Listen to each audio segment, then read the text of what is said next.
আজ খুব গরম, এত গরম যে রান্নাঘরে রান্না করতে আজকে আর ইচ্ছা করছে না।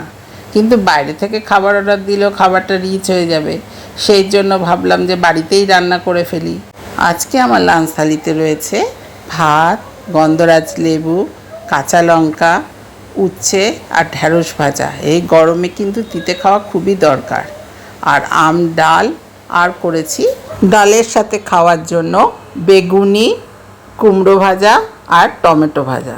চালের গুঁড়ো, বেসন আর সামান্য ময়দা, নুন, হলুদ দিয়ে আমি একটা ব্যাটার করে নিয়েছি, তারপর ভেজেছি। এই ভাজা কিন্তু খুবই মুচমুচে হয়। আর করেছি পাবদা মাছের কাঁচা লঙ্কা দিয়ে ঝোল, আলু, বেগুন, পটল, বরবটি আর বড়ি দিয়ে। এই রকমই ছিল আমার বুধবারের লাঞ্চ থালি। তোমাদের যদি এই লাঞ্চ থালিটা ভালো লেগে থাকে তাহলে একটা লাইক করে দিও। Thanks for watching.